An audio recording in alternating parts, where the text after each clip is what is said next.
Ça faisait super longtemps que j'avais pas enregistré de vidéo. Ça fait un peu bizarre. Mais ça fait du bien. J'ai supprimé les réseaux sociaux à nouveau. Je pense que c'est pour le mieux. Du coup, j'ai enlevé Instagram. J'ai enlevé Twitter. Parce que c'est ceux sur lesquels j'étais le plus actif, enfin le plus présent, on va dire, en termes de temps d'écran.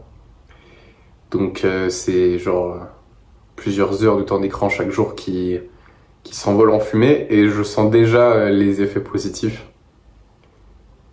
J'ai l'impression d'être moins con. C'est pour ça que je me suis dit qu'il fallait peut-être que je fasse une vidéo. Alors, j'ai un vélo maintenant. Voilà, donc sois pas choqué. Maintenant je me déplace en vélo, c'est un vrai bonheur. Mais par contre, je passe toujours du temps sur YouTube. Alors même si c'est plutôt une tendance décroissante, je passe de moins en moins de temps sur YouTube.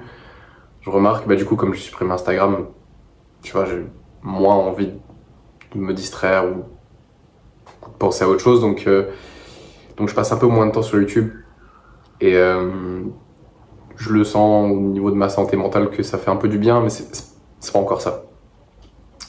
Concrètement, c'est vrai que ça faisait longtemps que j'avais pas enregistré de vidéo. Et pourquoi? C'est juste que j'avais mis le business de côté, j'avais mis YouTube de côté pour différentes raisons.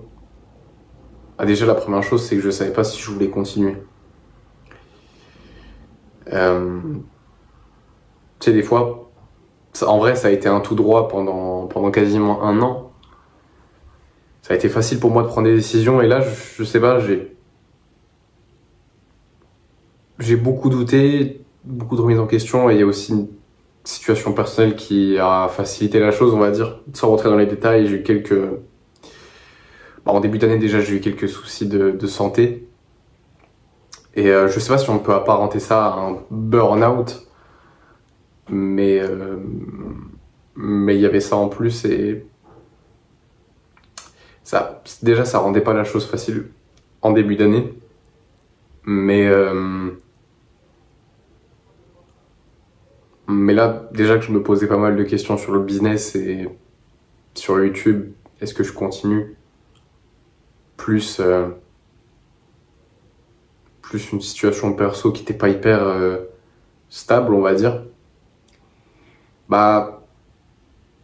ça a rendu un peu le tout facile et j'ai préféré mettre ça en stand-by plutôt que de faire n'importe quoi. Je pense que ça a été, au moins j'ai réussi à sauver ça et je suis plutôt content à ce niveau-là. Mais en vrai, s'il y a un truc que tu devais retirer de cette vidéo, c'est, tu vois, des fois, si t'as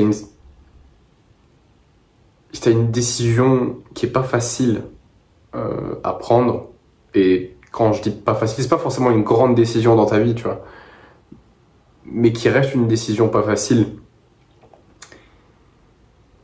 prends le temps, tout n'est pas figé, tu vois, et prends le temps de réfléchir dans un cadre qui te permet de réfléchir comme il faut. Tu vois, passer du temps sur les réseaux sociaux, notamment Instagram, Twitter, c'est, je pense, l'une des pires choses que tu puisses faire si tu as une décision importante à prendre. C'est pour ça qu'en vrai, hier, en plus j'ai appelé un ami à moi. On s'était pas eu au téléphone, on s'était pas vu depuis le mois de janvier. Et mine de rien, on a discuté de ça et à un moment donné, je sais pas, parce que lui il reprend les études et du coup moi je me demandais, ok, est-ce que je reprends les études ou est-ce que je continue à fond dans YouTube? Et tu vois, plus tu fais comme la plupart des gens, plus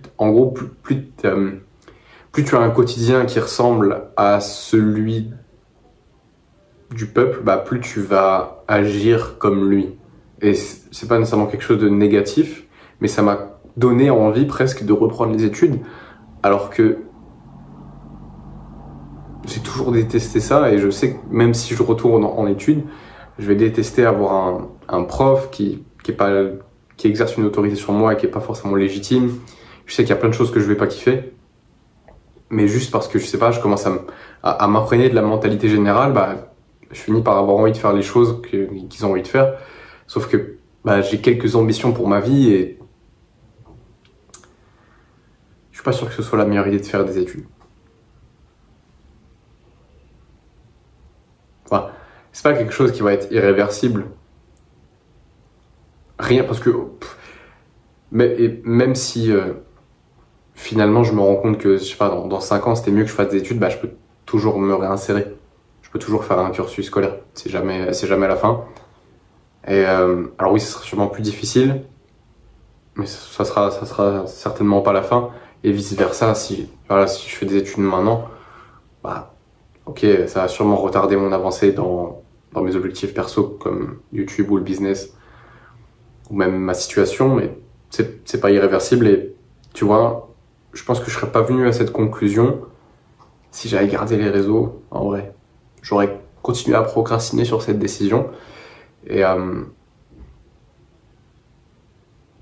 le fait que j'en parle hier avec un pote, bah, ça facilite aussi, tu vois, parce que ça permet d'avoir un autre point de vue sur la chose.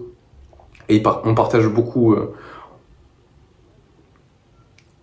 Sur plein de points, on se rejoint et on a des points de vue qui se ressemblent. Bon, mis à part que lui, il reprend les études et en vrai, il fait ce qu'il veut, hein, c'est pas un jugement de ma part ni quoi que ce soit. Mais ça m'a juste fait y réfléchir, ça m'y a juste fait réfléchir plutôt. Et ouais, je pense pas reprendre les études. Je pense pas. Je pense que tu peux apprendre la même chose que ce qu'on t'apprend dans tes propres études en moins de temps en autodidacte aujourd'hui. Donc pourquoi est-ce que tu vas te faire chier à aller en classe pour ça? Voilà, ça fait pas sens, mais comme c'est ce que tout le monde fait, bah on n'ose pas trop remettre en question ça. Et en soi, c'est normal de ne pas vouloir remettre en question quelque chose qui est établi depuis des centaines d'années. Mais on vit dans un monde différent où aujourd'hui l'information elle est extrêmement accessible. Et alors oui, c'est toujours bien d'apprendre avec un prof. Parce qu'il y a un humain, mais aujourd'hui, t'as des gens qui sont excellents partout sur YouTube notamment, ou même sur School, sur des plateformes comme ça, t'as plein d'endroits où tu peux apprendre plein de choses. Et ouais. Après, tu vois, si t'as besoin absolument de faire des études pour par exemple, je sais pas, si tu veux absolument devenir médecin ou avocat ou ce genre de choses, oui, là, dans ces cas-là, bah, faire des études, c'est pour toi le seul moyen. Donc fonce.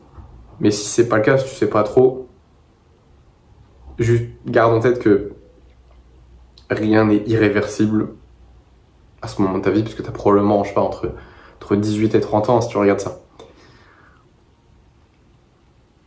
C'est un âge où rien n'est irréversible, mec. Ou meuf. Bah, y a très peu de meufs qui regardent ma chaîne, mais... Bref.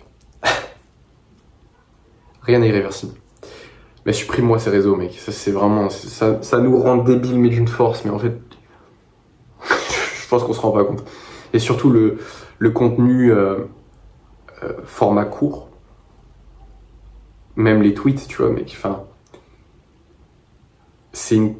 Il y a un youtubeur que j'aime bien qui a fait une très bonne vidéo là-dessus, c'est Charlie Morgan, qui avait expliqué pourquoi le contenu format court c'est absolument à éviter comme la peste, parce qu'en fait chaque vidéo est une nouvelle émotion, est une nouvelle information, sauf que je crois que t'es pas vraiment fait pour changer d'émotion toutes les 5 secondes et d'avoir une nouvelle information que t'as même pas le temps de retenir toutes les 5 secondes aussi, donc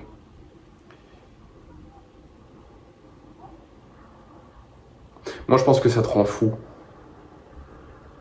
Ça te rend extrêmement vulnérable. Je trouve. En tout cas, ça m'a... Enfin, psychologiquement, je veux dire vulnérable. pas physiquement, hein, ni d'une quelconque autre manière, mais psychologiquement, ça te fragilise, ça te rend très vulnérable, et ça s'est vu. Parce que j'ai eu du mal à prendre une décision, hein. Il m'a fallu 2 mois pour prendre une décision.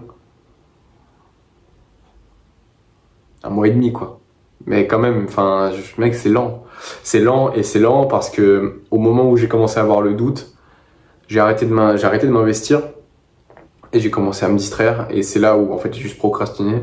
Et même à un moment donné, j'ai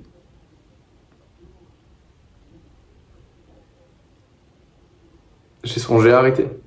Dis-toi que même à un moment donné, j'avais réinstallé TikTok, pour te dire. Donc.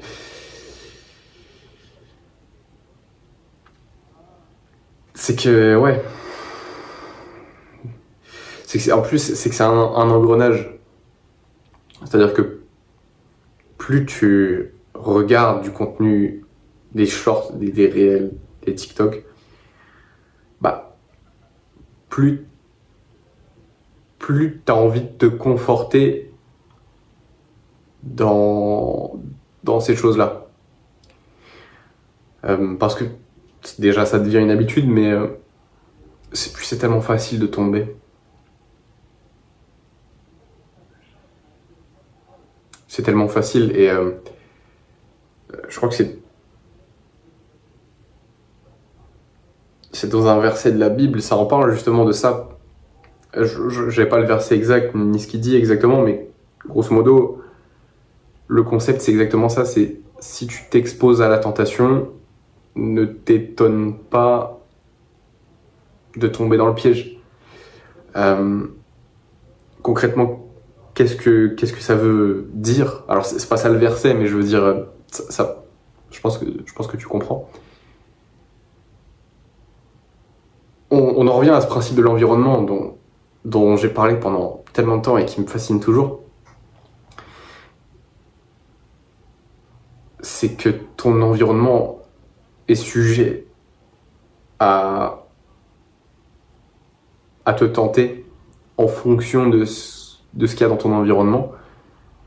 Et concrètement, ton environnement, c'est tout ce que tu vois, toutes les choses avec lesquelles tu as un contact.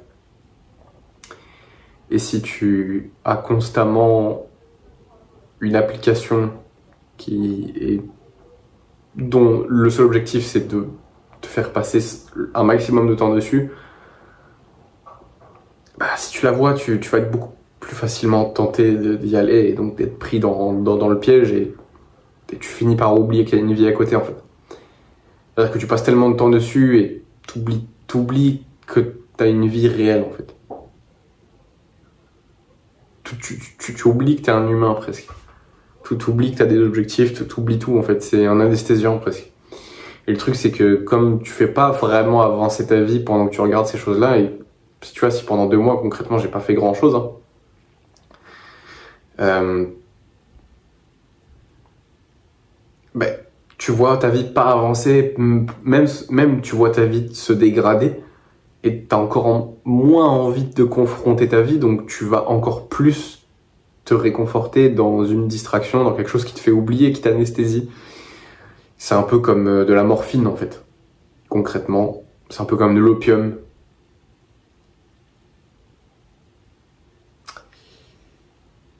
Voilà quoi. Et je pense que ça a été une sage décision de ma part, et je pense que ça sera une sage décision de ta part si tu le fais aussi, de supprimer Instagram. En vrai, aucune excuse, et je ne me donne aucune excuse pour avoir installé Instagram, même si les conditions étaient propices. C'est pas une excuse. J'ai des standards pour moi-même, je prêche un certain message sur YouTube, je me dois, pour mon propre honneur,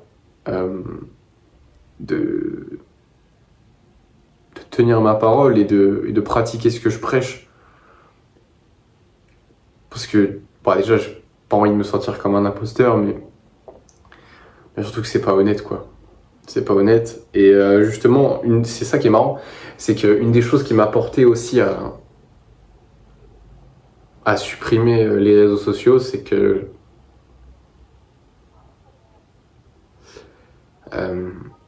comment expliquer ça? J'ai, entre guillemets, retrouvé la foi. Parce que je pense que si tu regardes ça, mais il y a très peu de chances que tu saches, peut-être quelques personnes qui regarderont cette vidéo savent, mais moi je suis chrétien et j'ai eu une longue période pendant laquelle j'avais une baisse de foi et là c'est revenu assez fort, donc heureusement. Et c'est ça aussi qui m'a porté durant ces derniers jours, ces dernières semaines, mais c'est ça aussi qui m'a poussé à faire cette vidéo. Donc, comme tu peux le voir, les cheveux ils ont poussé entre temps. Donc ça fait du bien de. J'ai toujours la coupe de Jacouille la fripouille. Ça me fume la gueule. Mais c'est pas grave. C'est pas grave. Mais ouais, les cheveux ont poussé entre temps. Donc ça fait du bien parce que vraiment le crâne chauve c'était compliqué quoi. Et concrètement, c'est quoi les objectifs dans les semaines qui arrivent, les jours qui arrivent, reprendre un rythme de vidéo assez balèze. Voilà. Je vais pas me cramer les ailes, mais je vais quand même reprendre une certaine cadence. Pour ce qui est du business, je vais reprendre aussi. Et c'est là où est tout le dilemme en fait, et c'est ça aussi qui m'a fait plonger à chaque fois, c'est que pour moi business égale Instagram, et Instagram égale distraction, et je sais que c'est un cycle sans fin. J'ai beau tenir avec Instagram, même juste pour mon business, au bout d'un moment je craque, c'est inévitable. Enfin non, c'est pas inévitable, mais je veux dire c'est tellement... Pour moi c'est encore actuellement très difficile de résister. Quand j'ai Instagram avec moi, donc concrètement je vais continuer le business mais sans Instagram. Heureusement j'ai ma chaîne business. D'ailleurs je crois que c'est deuxième lien en description si jamais tu veux aller checker si t'es intéressé. Ça parle que de business, ça parle de prospection, de vente, de tunnels de vente, de contenu, de plein de choses. Plein de choses très intéressantes, même de mindset ou de paradigme, enfin des choses vraiment qui concernent le business et le business surtout. Mais alors, c'est pas pour, tu vois, par exemple, c'est pas pour les gens qui font du dropshipping, ça sert à rien, tu vois. Si jamais ça t'intéresse pas, c'est ok, tu peux rester sur cette chaîne-là, y a pas de problème. C'est plus pour les gens qui veulent créer du contenu et pouvoir en retirer une somme d'argent qui leur permet de vivre concrètement. C'est ce que j'ai réussi à faire au mois de mai, sauf qu'après le mois de mai, j'ai commencé à avoir des doutes. Donc concrètement, j'ai rien fait pendant 2 mois, donc j'ai pas eu de rentrée d'argent, évidemment. L'argent va pas tomber du ciel tout seul. Mais qu'est-ce qu'il y a? Mais voilà, si jamais tu veux aller checker, tu peux. Il y a toujours ma newsletter aussi en description. Et voilà. Et il y a aussi mon Instagram pro, mais à mon avis, je vais arrêter le Instagram pro. Je pense parce que c'est pas tenable sur le long terme.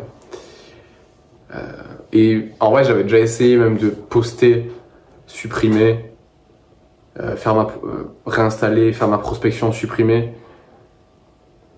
Mais même là, des fois, je me fais avoir. Donc, en fait, je préfère juste ne pas dépendre d'Instagram. Et je trouve que c'est beaucoup plus sain pour moi. J'avais déjà cette intuition il y a environ 300 jours, 330 jours, je m'étais dit la même chose. J'avais préféré écouter mes mentors qui me disaient mais non, on va sur Instagram.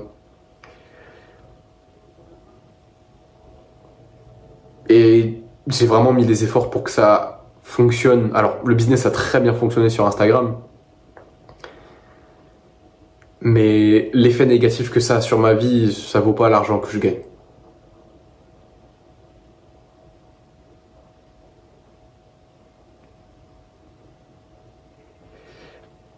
Vraiment, ça n'en vaut pas la chandelle. Et honnêtement, pour moi, ça n'en vaudra jamais la chandelle tant que je suis la personne qui gère mon propre compte Instagram. Peut-être que quand j'aurai de l'argent pour engager un assistant pour les réseaux sociaux, là oui, j'utiliserai, mais sans ça, je le ferai pas. Honnêtement, je le ferai pas. Le pire, c'est que, en fait, j'ai peur de finir par être convaincu que les réseaux, mais si, tu peux le faire et tout, mais en fait, je sais très bien où est-ce que ça va mener et j'ai vraiment pas envie d'être convaincu à nouveau. Voilà. Voilà ce qui se profile. Après, pour les objectifs physiques, bah, là, j'ai couru hier, ça m'a fait beaucoup de bien. Je pense courir aussi ce soir. D'ailleurs, quelle heure il est? Ok, j'ai bientôt un truc à faire. Ça fait un petit moment que j'ai pas lu. Alors, c'est marrant parce que j'ai lu la... Ah putain, où est-ce que j'ai foutu le livre? J'ai lu le... J'ai lu la Constitution de la République française. C'est tout ce que j'ai lu. Mais c'est super intéressant les gars, je vous invite à le lire une fois dans votre vie. C'est plutôt intéressant. Mais sinon, pas de livre sur la vente, sur le développement personnel, sur la psychologie, pas de trucs comme ça sur les 2 derniers mois, c'est un peu dommage. Mais voilà, c'est ça de faire le con, et en vrai je préfère être transparent sur mes erreurs plutôt que de rien dire. Et j'ai toujours un petit peu ce problème de vulnérabilité, et je pense aussi ça... Les réseaux sociaux, ils ont une part de leur responsabilité dans ce problème-là, mais enfin je veux dire, ça reste ma seule faute. Faut que j'arrive à être plus vulnérable avec les gens et à admettre mes erreurs. Parce que j'ai du mal à admettre mes erreurs qui viennent...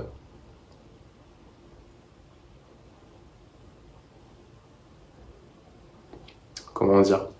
J'ai du mal à admettre certaines erreurs. Parfois. Enfin, c'est pas que j'ai du mal à admettre certaines erreurs, c'est que des fois je dis rien. Je préfère le silence. Et attendre que ça aille mieux, et après parler de quand c'était un peu, quand ça allait pas ouf et que quand c'était pas dingue et que je faisais des erreurs. Mais je pense, en fait, je sais pas, parce que bon, ça c'est un autre débat, c'est sûrement pas le sujet de la vidéo, mais je pense que je vais pas aller sur ce terrain là, parce que sinon on en a encore pour une demi-heure. La vidéo fait déjà plus de 20 minutes. Bref, quand tu prends des décisions, prends le temps qu'il faut et sache que c'est jamais irréversible. Il y a très peu de décisions qui sont irréversibles.